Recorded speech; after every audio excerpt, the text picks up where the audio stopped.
Vasudevaya.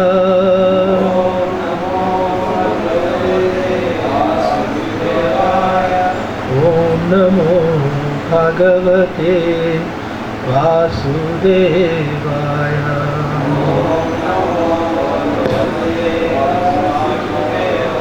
Narayanam Namaskritya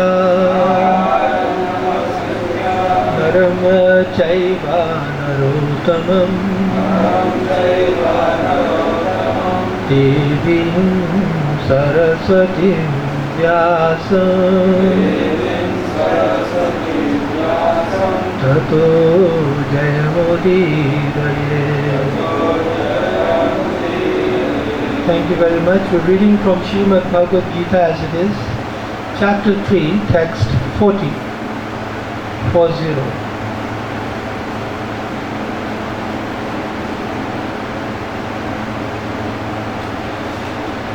So now Lord Krishna explains that lust resides in the senses, the mind and the intelligence. However, this is where it helps to pay careful attention to yesterday's class. In the last part of the purport to the previous verse, Prabhupada wrote that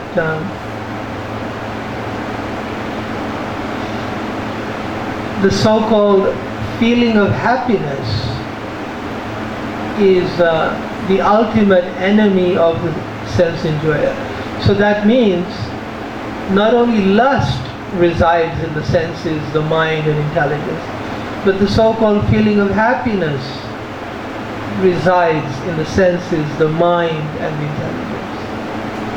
Very interesting point to consider, that there is a sense of happiness, a certain feeling, and the lust sometimes we don't understand. Feeling of happiness we do understand. Indriyani manobuddhi asya adhishthanam uchyate etai vimohyati esha jnanam avritya dehina. Adhisthana, where it is situated. The senses, the mind and the intelligence are the sitting places of this lust. Through them, lust covers the real knowledge of the living entity and bewilders him. So the word jnanam avritya, covering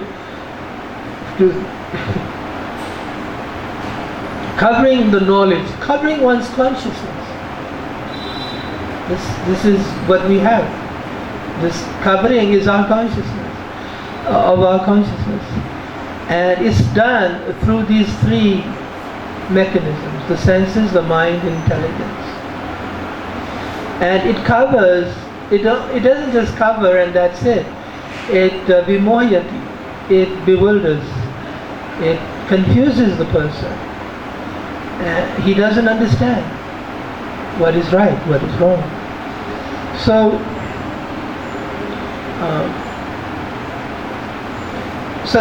there's a consequence, and the consequence is that the consciousness is covered, the knowledge is covered, and the process of yoga is to actually protect your consciousness, to fortify it against being disturbed or conquered or destroyed. So this kama, this sense of happiness derived from enjoying of the senses, covers the living entity, it bewilders him, it confuses him.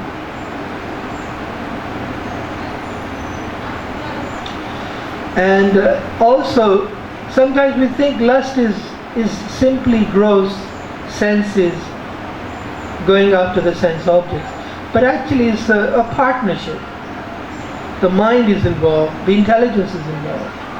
It's like a robbery doesn't just happen with the person holding the gun. There was somebody who planned it, who thought about it, and arranged it. So there's a collusion. There's a collusion.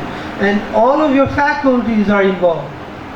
The three main faculties are involved. And so there's another consequence to this. So remember I told you about echoes? Echoes, you know. So there's another echo. That when you're preaching, it is not enough to tell somebody, don't do this. He has to be convinced he should not do it. That means his mind has to be appealed to. His intelligence has to be appealed. Because his conviction is not with the senses, it's with the mind and the intelligence. They have to be preached to. So that he can then change his thinking. Because he's thinking, no. Sense gratification, good. So unless you preach to him and convince him, you're preaching just to tell some.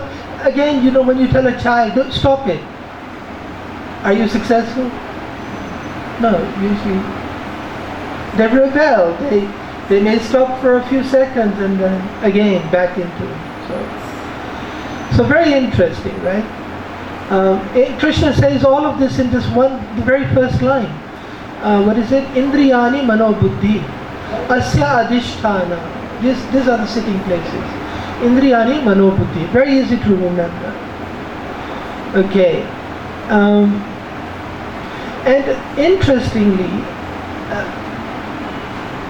if you go back to the verse before, or the one before that, it's your consciousness that is being attacked. Your senses, your mind, your intelligence, they are colluding to attack your consciousness. That's the enemy, you see. The enemy is attacking you, and the enemy is not even 5 inches away from you. It's right here. And it's attacking. The thing it's attacking is your consciousness. But for a devotee, what does that mean? It's attacking our Krishna consciousness. The very thing you are trying to acquire, you're trying to cultivate, this thing is attacking. From 3 places: your senses, your mind, your intelligence. And so Krishna says something very interesting in the next verse. But let's listen to the purport.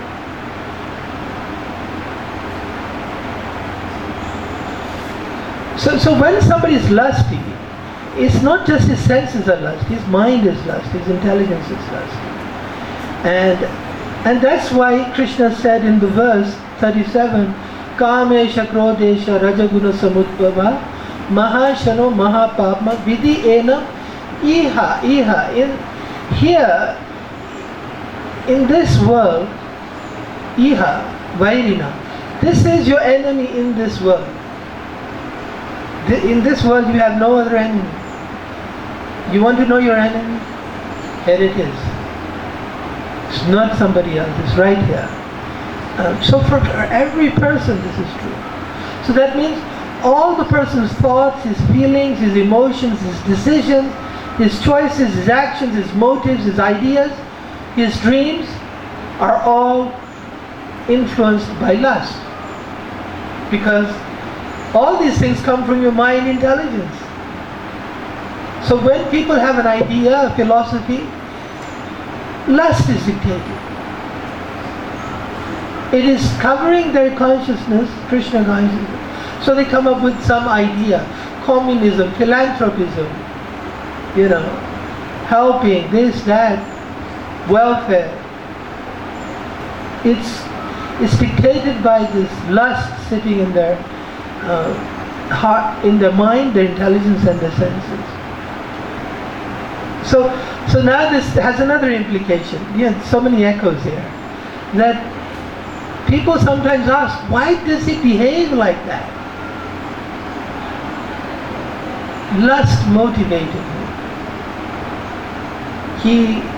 So you have to understand a person according to his degree of lust.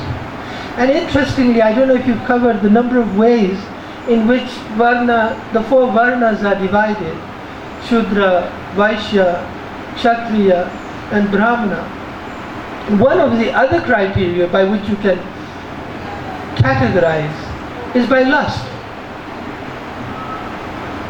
So the degree of lust, then the lower in the varna, higher the degree of lust. Less, then the higher his elevation in the mode of goodness. Remember, mode of passion, Raja Guna Samudbhava Mahashana. So it's born of mode of passion. So when you're in the mode of goodness, it's less. It's still there because it's mixed. Everything is mixed. Unless you come to pure goodness, Krishna consciousness. So now there's one other interesting factor to consider. In text 37, we're in text 40, just 3 verses back. In the purport, Prabhupada had mentioned Kama and its corollaries. In other words, Kama, Krodha, Lobha, Moha, Mada, Matsarya. So that means the whole package is there. It's not just lust. In other words, lust is the beginning, and then there's Krodha, anger, greed, illusion, pride, madness, and envy. The whole package. It's a train. It is a train. The engine moves forward, the first carriage, second carriage, they all are tied together. So the whole train comes. You can't separate. You can't say, okay, only lust and no envy. It's all packaged, one after the other. So these dictate people's behavior. Everyone's behavior is dictated. Krishna has just laid it all out.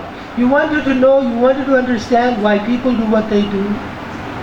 Arjuna wanted to know what impels a person. Prayukta yam, ke atha kena prayukta. By what is one forced?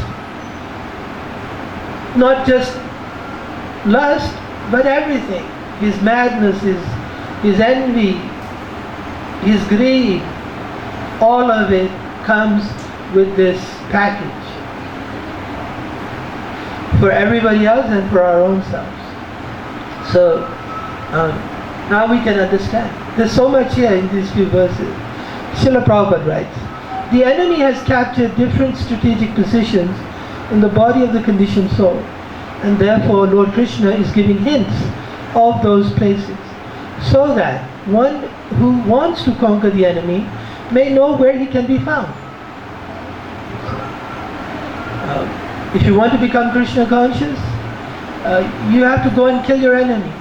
But he is not around the corner. He is not somebody else. Right here. And of course, it's an enemy that you can't exactly kill. It doesn't have a body. It's sitting in these 3 places. And how the killing has to take place is explained in the next few verses. Mind is the center of all activities of the senses, and thus when we hear about sense objects, the mind generally becomes a reservoir of all ideas of sense gratification. And as a result, the mind and the senses become the repositories of lust. So that goes back to that verse, Dhyayato Vishyan Pumsa. Contemplation of the objects of senses. So the mind starts to contemplate again and again. Then it develops attachment and lust. Next, the intelligence department becomes the capital of such lustful propensities. So the mind is active in contemplation, but the intelligence is accepting that idea is good. You see? It's saying, yeah. Anyway, we'll come. It's very interesting. I have to finish this chapter today, but unfortunately each verse has a lot to cover, so time-wise I'll push on a little bit. Intelligence is the immediate next door neighbor of the spirit soul. So lusty intelligence therefore influences the spirit soul. So it has such a close proximity to the living entity himself. influences the spirit soul to acquire the false ego and identify itself with matter, and thus with the mind and senses. So, the intelligence influences the soul to think of itself in this way, that its best interest lies in finding ways and means to fulfill your lust, to cater for it. Thus, if you say, the spirit soul becomes addicted to enjoying the material senses and mistakes this as true happiness. So this mistake is his vimoyati. That's what is, in other words, it doesn't give him happiness, but he thinks it does. That's his bewilderment. Most of you, I assume, on good grounds, you do not drink alcohol. But so it's easier to study somebody else. So the alcoholic, he thinks this is happiness. He's deluded to think. A person who is not a drunkard, he can see that fault. This person is bewildered, but he's convinced. So that's a state called vimoyati. He's bewildered. He's confused. Actually, even by medical terms, alcohol is designated intoxicant, but what it really means is toxic. It is toxic. It is poison. It's one of the poisons. He's thinking the poison is good. So that's definitely confused. That means somebody's really messed up in his thinking of what's good and bad. So then Prabhupada speaks of that verse we spoke yesterday also. Yasyatma buddhi kunape tritatuke swadi kalatradishu bhauma ijyadi yattirtha buddhi salilena karichit janeshu abhikeshu saeva gokhara. That a person, this is the vimoyati. This is, Prabhupada is elaborating on this idea of the word vimoyati. What is vimoyati? Vimoyati is not just a drunkard, meaning only he suffers from it. It's a person who thinks, this body is me. Yasya atma buddhi. Atma buddhi. He's thinking the body is me. That's his consciousness. He's not Krishna conscious. He's bodily conscious. Kunape, the body that is made up of three dhatu, that means mucus, bile and air. So here's that's vimoyati. That's called bewildered. And then of course he also thinks that my bodily relations are my kinsmen, they're mine. Who considers the land of his birth worshipable? Because I'm born there. You see. So actually, I don't want to digress, but one devotee nicely explained here in Vrindavan that even if you have a material consciousness, but you're born in Vrindavan, and you think the land of my birth is worshipable, guess what? You're worshipping Vrindavan, just from your bodily concept of life. So, how fortunate is that? And he intensely believes it, because that's intense, isn't it? Bodily concept of life. But he happens to be born in Vrindavan. So he's thinking, my place of birth is worshipable. So that's very fortunate. Text 41.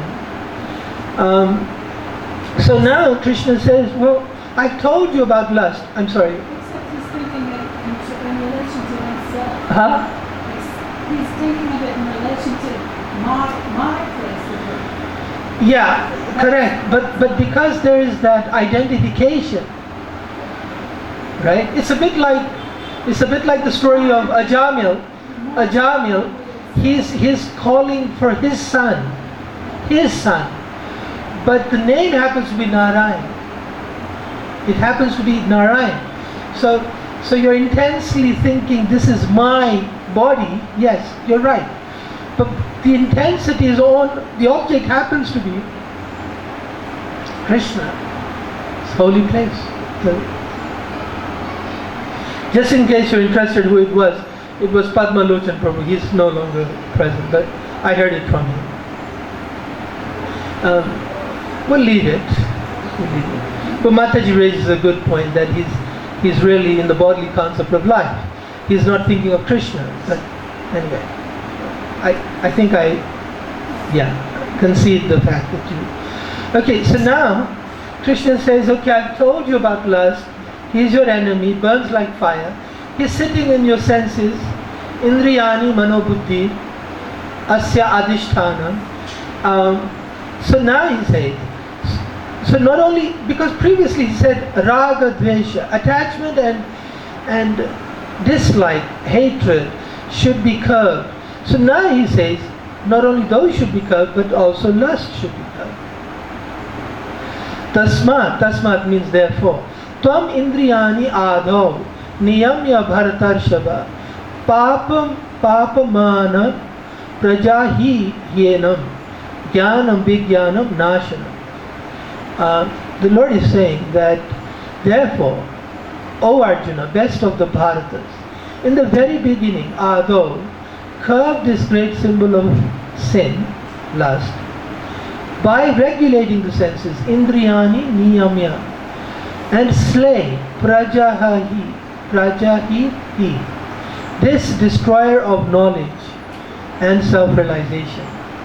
So before he destroys you, you destroy it, because it will destroy you.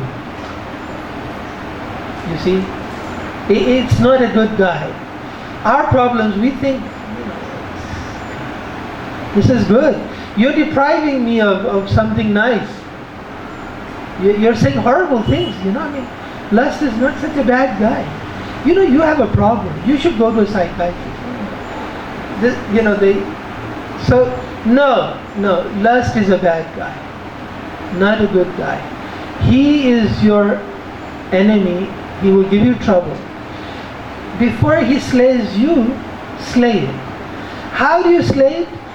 Indriyani niyamya. Control your senses.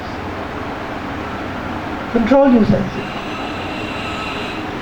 So, see, this word prajahi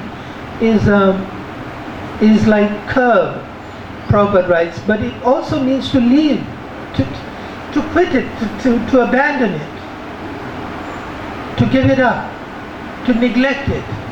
In other words, you neglect the demands of your senses, your mind, and your lusty senses, your lusty mind, your lusty intelligence. Neglect them. Don't take them seriously. It's not something, and in fact, stop them. Niyamya means, yam means stop it. To stop something. So, this thing has to be stopped. It should not be encouraged. And Krishna is saying, Nashanam. It's a jnana vijnana nashanam. This thing knows how to destroy your knowledge and realization. We're just covering the story of Bharat Maharaj. He had attained realization, and lust can kill that. Not just your knowledge, even your realization. Even if you have reached a high platform, it will bring you down. Isn't it how they say, how the mighty fall? Or how the mighty have fallen? Have you heard? Well, if you haven't heard, you're hearing now. This is an education, okay? You not only learn Bhagavad Gita, you learn other things that may or may not help you, but hopefully they'll help you. Okay. So, obviously, killing lust does not mean to kill the indriya, the senses, or the mind, or the intelligence. It's to regulate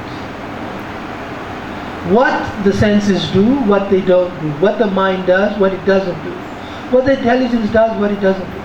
They don't have full freedom. Do not give them full freedom, or you will be in trouble. It's like horses. And that example is going to be developed in the Bhagavad Gita in later chapter. The horses, you don't say, okay, they're wild. Horses are wild. They'll run all over the place. You'll be in trouble. Best way to ride horses, a chariot, is to control the horses. What they can and what they cannot do is in your control. That's what Krishna is saying. The Lord advised Arjuna to regulate the senses from the very beginning so that he could curb the greatest sinful enemy, lust, which destroys the urge for self-realization and specific knowledge of the self. So this is when that jnana vijnana nashana. So it not only brings you down, it stops you from being interested in self-realization. How bad is that? When people say, I'm bored, well, you just become a victim of lust. Because lust will not let you become interested. You can't do it. The mind is wandering. So now Prabhupada clarifies. Jnana refers to knowledge of self as distinguished from non-self. Prabhupada has this wonderful character that he doesn't leave anything unexplained. He explains everything very thoroughly. So a word has been introduced which we think we understand, but he again clarifies. Jnana means knowledge of self. So in other words, it's not knowledge. Some people have the impression, well, I done IIT. I'm knowledgeable. No, but you're not knowledgeable of the self. That's not jnana. Having IIT knowledge is not this jnana. This is specifically knowledge of the self, as distinguished from the non-self, meaning spirit soul, not the body. Having that knowledge. Vijnana refers to specific knowledge of the spirit soul's constitutional position and his relationship to the Supreme Soul. So, to know I'm not the body, I'm the soul, jnana. And to know that I am Krishna's servant, vijnana. Okay? It is explained thus in the Srimad Bhagavatam. Jnanam paramaguhyam me yad vijnana samanvitam sa rahasyam tad angam cha grihana gaditam maya. So sometimes we protest. Oh, that's a very narrow view of knowledge. I have knowledge of butterflies and how to make cabinets and I'm very clever and you don't know. You see, we have this kind of pride with our knowledge. And I have degrees, you don't even know how to spell their name, and you can't even pronounce them. But these things are not defined according to our idea. Actually, that's called ignorance. Ignorance is not a complete dumb fool. Ignorance is a person who thinks he knows something, but it is wrong. It is illusion. He is bewildered.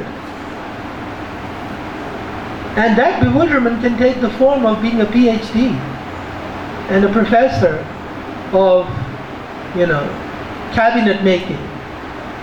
Apparently there's a degree for watching TV in the West. I fail to understand, but it will always surprise you, the word. So the translation of that verse was, the knowledge of the self and Supreme Self is very confidential and mysterious. But such knowledge and specific realization can be understood if explained with their various aspects by the Lord Himself. So that was Jnanam and Vijnanam. And Sa Rahasyam Tat Angam Cha, and with all their associated aspects. So these associated aspects of knowledge and of knowledge of being the self separate from the body, of knowing I'm the servant of the Lord, it requires to be understood. Only that is knowledge. Everything else is ignorance. Krishna says that in the 13th chapter, that all these items I declare to be knowledge and everything else is ignorance. He lists these items: amanitvam, adambitvam, humility, non-violence, etc. Surrender to the spiritual master. So everything else is ignorance.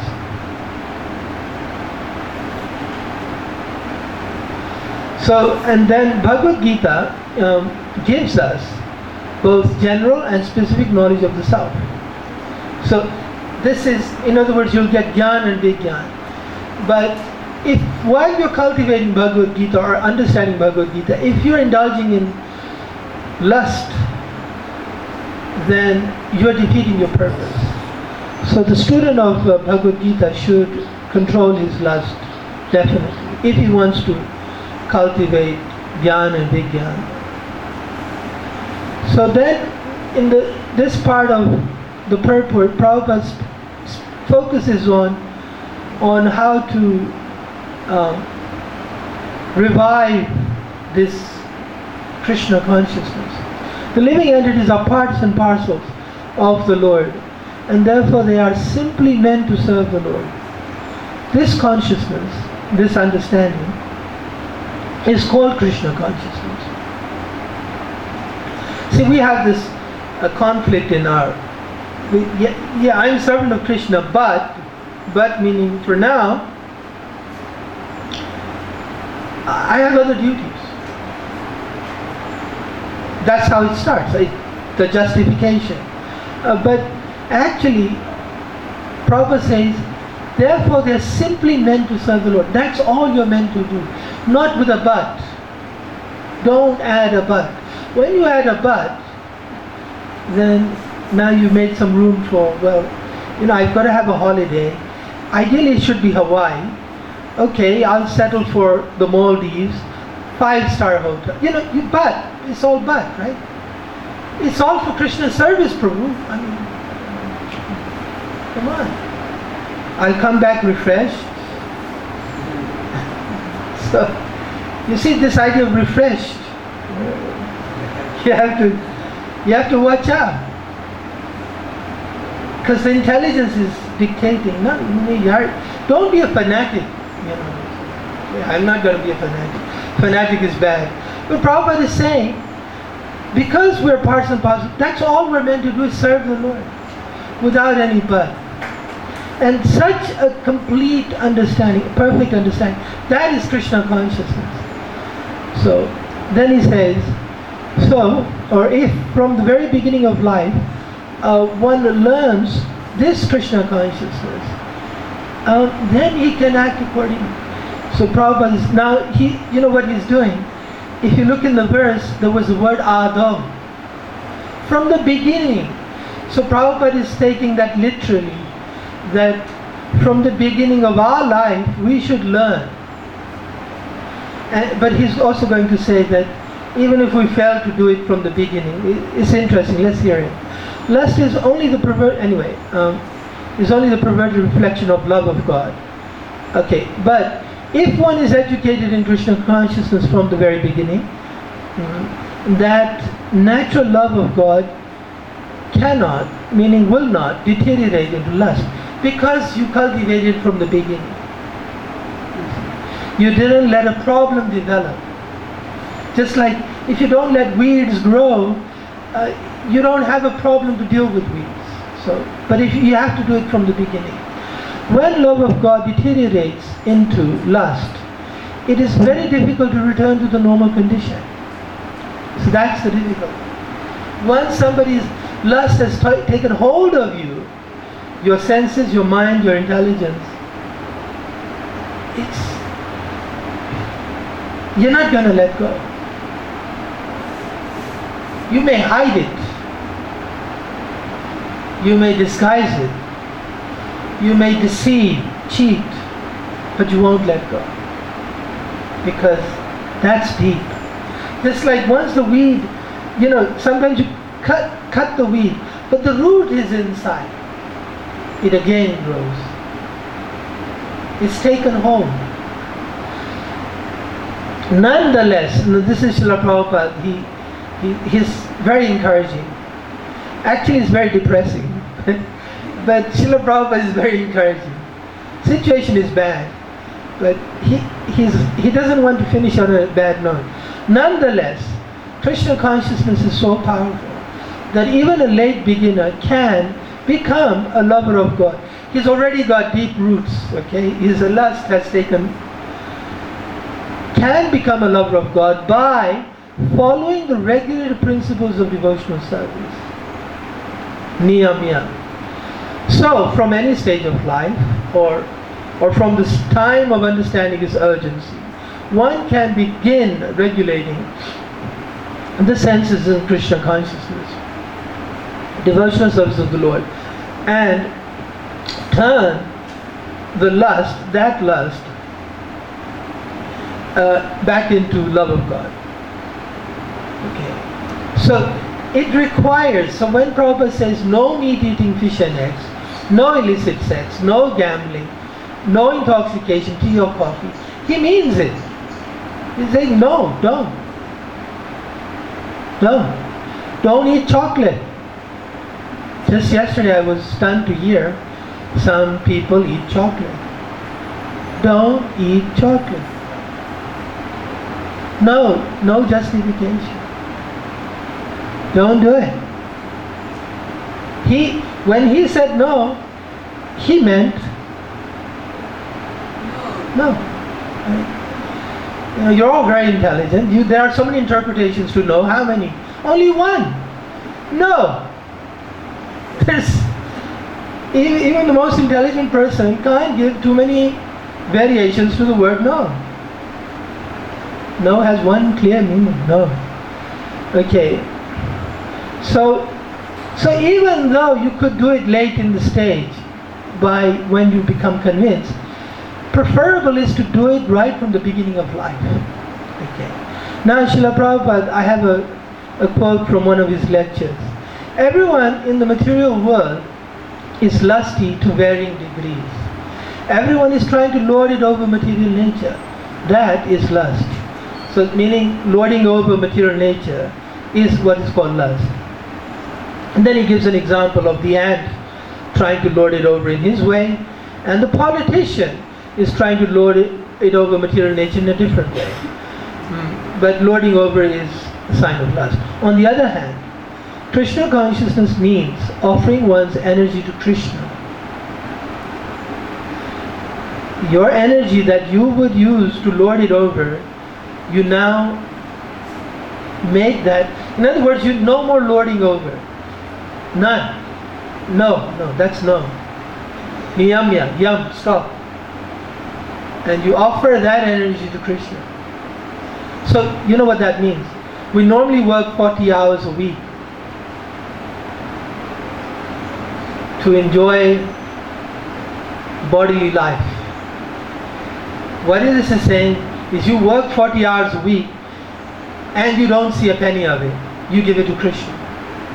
That's energy is derived from Krishna and it should be offered to Krishna. All of it. For example, water is taken from the ocean and it goes to the clouds, turns into water, falls as rain, and flows in the rivers to the ocean.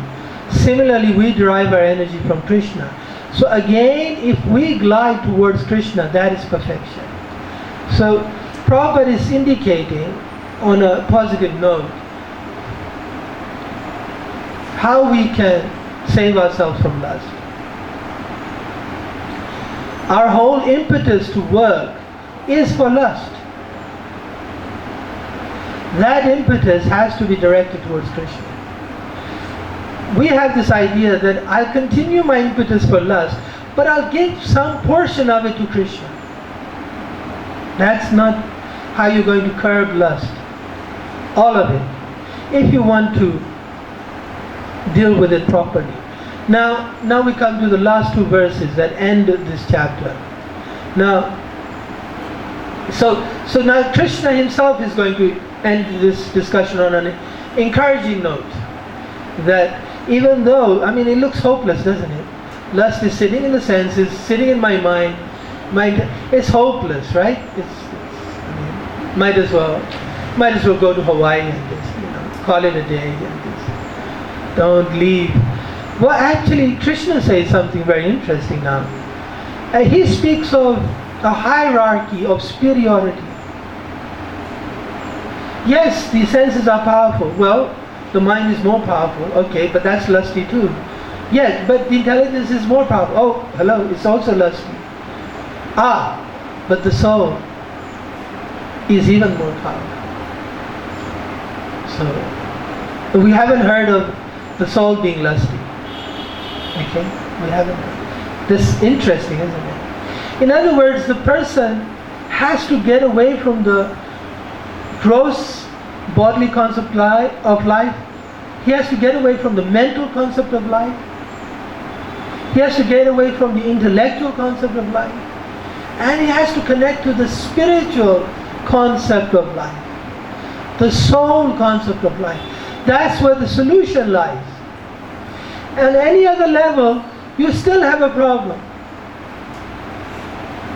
Unless you come to the soul concept of life, you have a problem. So, therefore, this is interesting what Krishna says. Indriyani paranyahu, para, superior. Indriyani para ahu, indriyebhya para mana. Manasastu para buddhir, yo buddhe parastastu saha. So, the senses are lusty, problem. Mind is lusty, problem. Intelligence is lusty, still problem. But yo buddhe, that buddhe, parata, even superior to saha, the person, the living entity, himself, the soul. Okay, the working senses are superior to dull matter. Mind is higher than the senses. Intelligence is still higher than the mind. And he, the soul, is even higher than the intelligence. So, if you're going to overcome lust, you can't do it on a mental platform. You can't do it on an intellectual platform. And that is why people who are very intelligent, seemingly, are also still very lusty. No, the intelligence doesn't save them, stop them from being lusty. But only a saintly person, a person in Krishna consciousness, in God consciousness, he overcomes lust. Right? You don't associate lust with a saintly person. But you can associate it with a politician, with a professor, with a very clever person, but not with a saintly person. So, I have an interesting kind of hierarchy here. That, first of all, and Krishna covered this in the 3rd chapter, earlier on. If you simply repress your senses, but your mind dwells on the sense objects, you are pretender. Right? You're a cheater, you're a pretender. So you still fall to lust. And then if you're not even actively contemplating the sense objects with the mind, but you believe the object of life is to enjoy the senses, the intelligence, you see, then you still are not free, from lust. In other words, you're not lusty today, but you'll be lusty tomorrow. However, if you give up, in other words, if your idea is I'm not actually the enjoyer, Krishna is the enjoyer. See, now you see how that's very powerful. It changes your intelligence, it changes your mind, and then that changes your senses. If you're able to hold on to the concept, I am not the enjoyer, Krishna is the enjoyer. If you're able to do that, that's Krishna consciousness. then naturally your intelligence doesn't believe that the goal of life is to enjoy the senses. If you don't genuinely believe that, your mind doesn't look for opportunities to enjoy the senses. If your mind doesn't look for the opportunity to enjoy the senses, your senses, even when they come in front of the sense objects, do not move. They're not interested because your conviction is elsewhere. It's not. So that's very important. People sometimes ask, how can this be done? This is how it can be done. But you see, you have to do it just like I gave the example of cooking a cake. You have to follow the recipe. If you're ever going to overcome lust, it has to be done according to this prescription. You cannot make up. You can't say, oh Prabhu, I was chanting. But while you were chanting, your mind was contemplating the object of the senses. You have to start convinced. I am Mamai Vangsha Jiva Loki. I am part and parcel of Krishna. Krishna is the enjoyer. Bhokta Ram. Yajna Tapasam. He is the enjoyer, not I. Now, it's very difficult if you really believe that. It's difficult for the intelligence to consider enjoying the senses as the goal of life. Now, if the intelligence doesn't even consider that, why would the mind contemplate? It won't contemplate. So, Prabhupada writes, the senses are different outlets for the activities of lust. Lust is reserved within the body, but it is given vent or given expression through the senses. Therefore, the senses are superior to the body as a whole. So these outlets, these senses, are not in use when there is superior consciousness or Krishna consciousness. Remember that hierarchy. You think I'm the soul, I'm servant of Krishna, and Krishna is the enjoyer. In Krishna consciousness, the soul makes direct connection with the Supreme Personality of Godhead. Therefore, the hierarchy of bodily functions, as described here, ultimately ends in the Supreme Soul.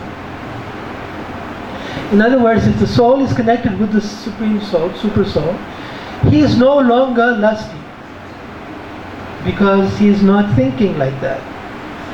So all the subordinate functions, the intelligence, the mind, the senses, they stop their lusty behavior.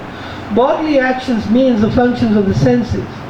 And stopping the senses means stopping all bodily actions. But since the mind is active, then even though the body may be silent and at rest, the mind will act, as it does during dreaming. But above the mind is the determination of the intelligence, and above the intelligence is the soul proper. If therefore the soul is directly engaged with the Supreme, naturally all other subordinates, namely the intelligence, mind and senses, will be automatically engaged. So then Prabhupada cites the example from the Katha Upanishad about the superior engagement of the senses. Therefore, to understand the superior constitutional position of the soul is the solution of the whole problem. This is the answer. Now I'm going to pause here for a second to see if we all understand this. Theoretically, we all know, okay, I'm not the body. Yeah, Prabhu, I've heard it. I heard it many times. But what Prabhupada is really speaking of here is not some intellectual awareness of the idea that the soul is superior. It's to actually live like that. It's to live your daily moment-to-moment life with the idea, with the identity that I am the soul. That's when you solve the problem. Because the soul doesn't need to gratify an illusion. The soul doesn't need. With the intelligence, one has to seek out this constitutional position of the soul, and then engage the mind always in Krishna consciousness. So now the question comes, the intelligence is lusty. So how do you seek out? So this means under superior guidance, your intelligence can be guided. The lusty intelligence can be guided towards thinking of the soul.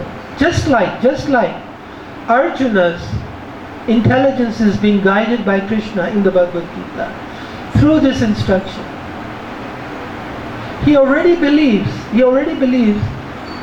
I am the body, these are my kinsmen, I don't want to kill them. But he surrendered. He surrendered. So now his intelligence is for the moment not lusty, because he surrendered. He is listening to superior guidance. And Prabhupada then says that solves the whole problem. And then he speaks about the complete, full formula.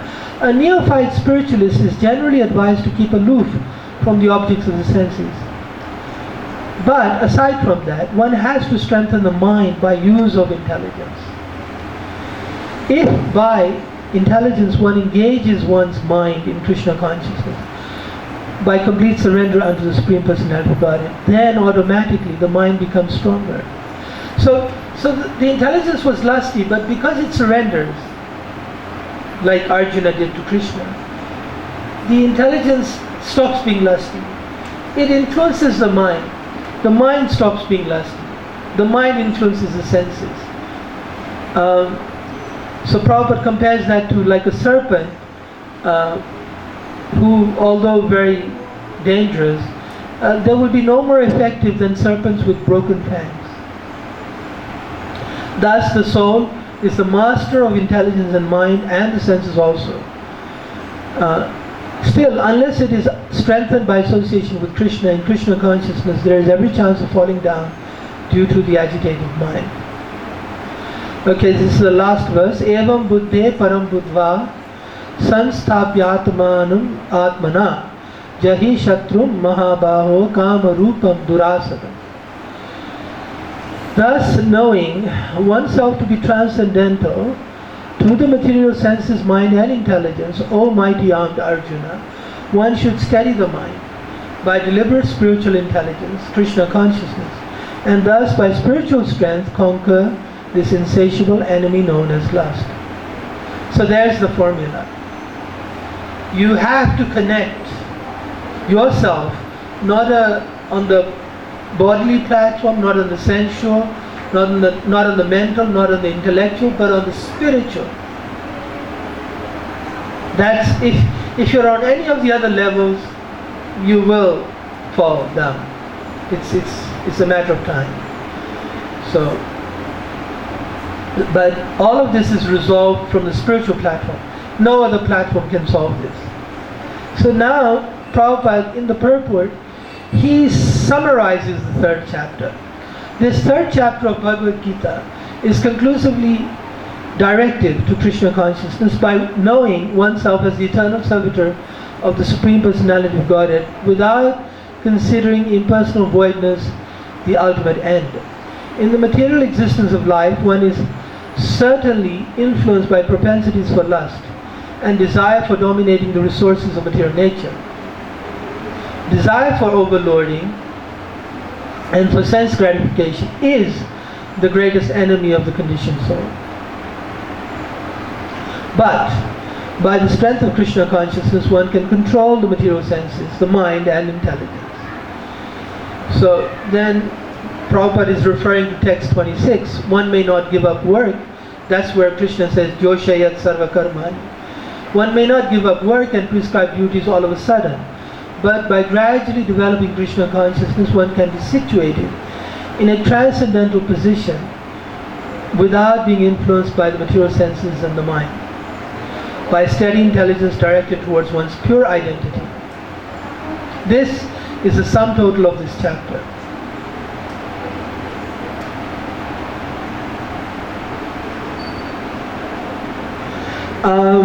I'm going to end by a quotation from Prabhupada.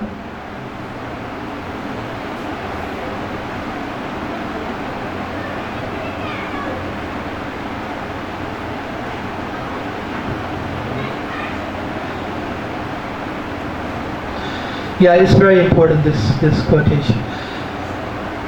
It's not too long, please hear. To stop material desires, we must take shelter of the lotus feet of Krishna. The waves of a river are constantly flowing and cannot be stopped.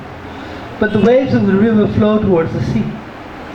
When the tide crosses over the river, it overwhelms the flowing of the river, and the river itself becomes overflooded. The waves from the sea become more prominent than the waves of the river.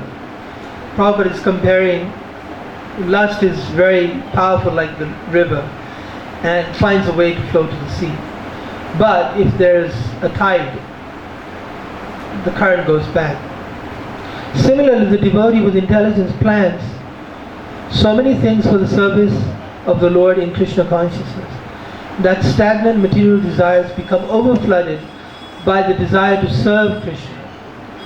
As confirmed by Yamunacharya, since he has been engaged in the service of the lotus feet of the Lord, there is always a current of newer and newer desires flowing to serve Krishna. So much so that the stagnant desire of sex life becomes very insignificant.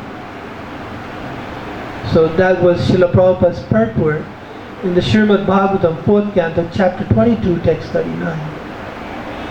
Thus end the Bhaktivedanta purports to the 3rd chapter of the Srimad Bhagavad Gita in the matter of Karma Yoga, or the discharge of one's prescribed duty in Krishna consciousness. Thank you very much. 3rd chapter ki jai.